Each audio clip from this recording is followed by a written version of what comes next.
guys, what's up? Tech Destruction here, where technology is just a hit away. Today I'm bringing you a review of the 2006 MacBook Pro.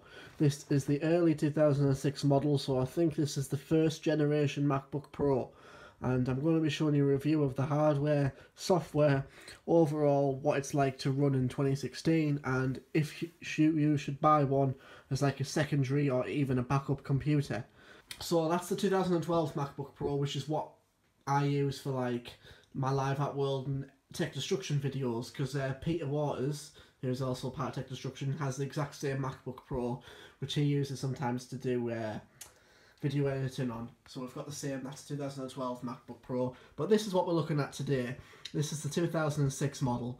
I'm going to be showing you what it's like, hardware, software, should you buy one today. So first off, you press the button and the lid will pop up like that. Now, taking a look at the machine itself, we have the MagSafe power plug, USB port, a headphone, like 3.5mm headphone jack. I don't know what that is, I do apologise. Some thing here. And if we look to the right, there's the power button.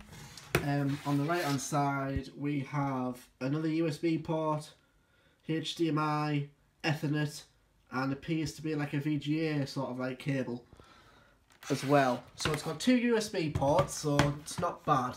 This is actually an American MacBook Pro, so as you can see it's got the shift key there, where on that one it's got them two buttons.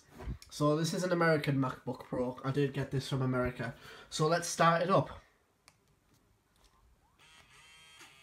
It does take a little while. So there's the Apple logo. It does take a little while because it's an old machine, but this has been upgraded. It does have 2GB of RAM. It originally shipped with 512MB of RAM. That's the only thing really that's been upgraded. It has a 160GB hard drive. Correct me if I'm wrong, but I'm sure that's what it shipped with. I mean, it might have only had 60, but I bought it with 2GB of RAM, and I also bought it with the 160GB hard drive.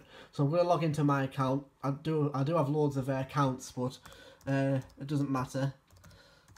They're all mine. They're just different ones.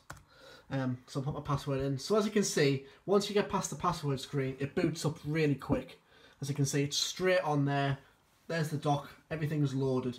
It's actually faster than that one when it turns on, because that one sometimes lags a bit, but that's because it has a lot more features to run. But I'm going to be doing some upgrades on that one as well shortly. Add some more RAM and possibly a solid state drive. So what have we got? So we've got the dock on the side. I like the dock on the side, and there's just my folders. So the first thing we'll do is we'll go to find about this Mac.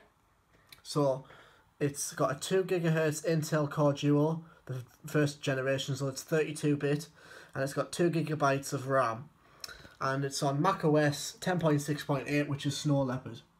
So that's that. It's also had a new battery put in as well, so it's a new battery, so it should be fairly good condition. So let's take a look at some applications. So I'm going to boot up in Firefox, because Firefox is the only web browser that's compatible with this on the latest version. So we've got the latest version of Firefox running on macOS 10.6.8. So as you can see, it looks fairly new. So we'll boot up to Google, shall we? We'll go to Google. See how quick it is. So that came on no errors.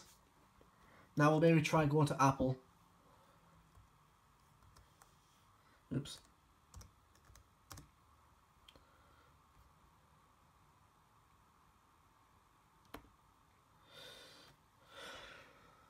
Apple website loads fairly quick, no errors. I can scroll along. It's a little bit laggy. That's just Firefox just telling us to do something.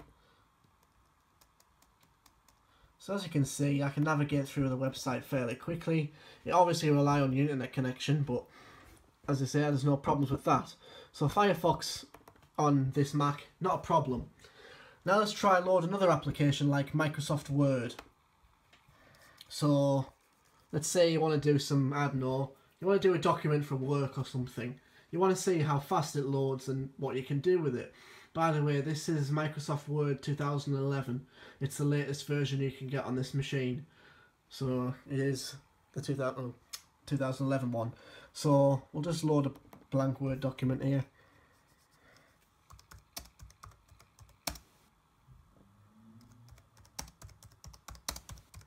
Hold on.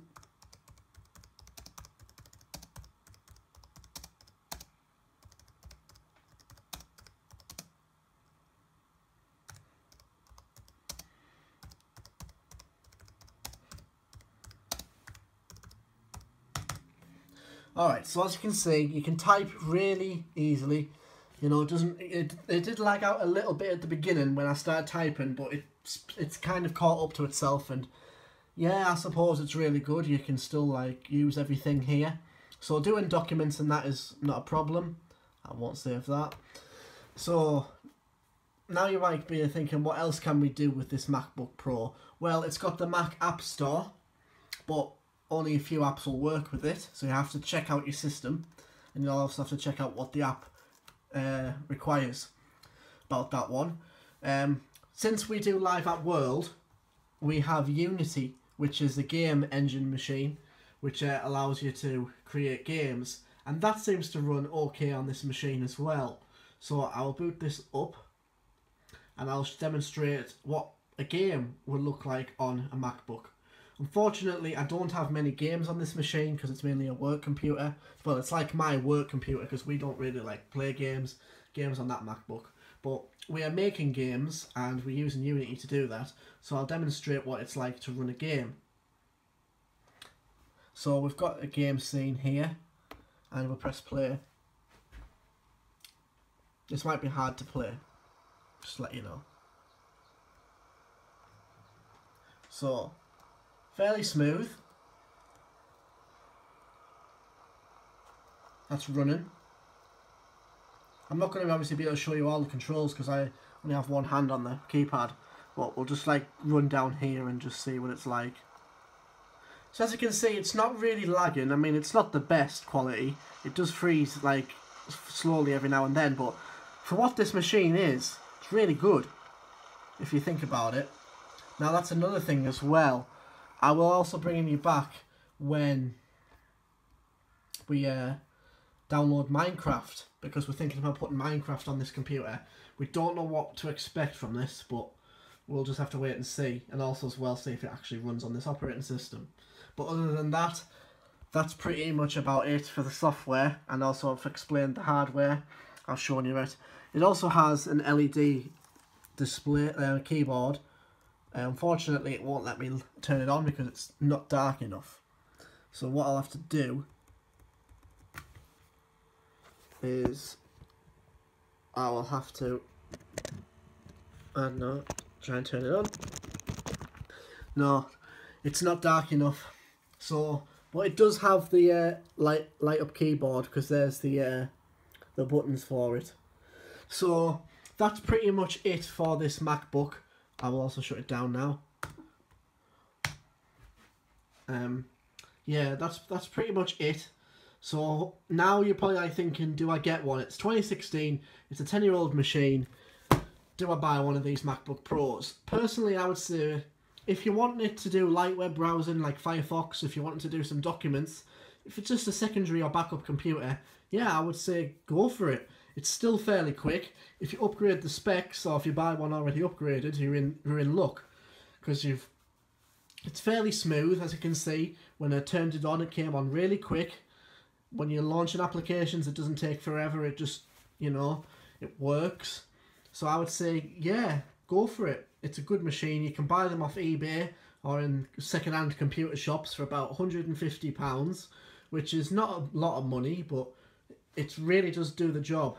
Compared to like some like basic Windows computers that you can buy for like 200 quid, which will be a lot slower. So I think this might be alright. It's a good little laptop, I like it.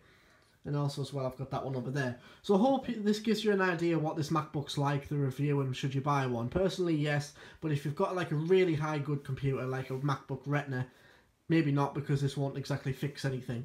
But this is just like my backup computer for my 2012 MacBook Pro. I possibly will be getting a new one this year as well. So thank you guys for watching. As always, like, comment, and subscribe. And guys, you know it. Peace out.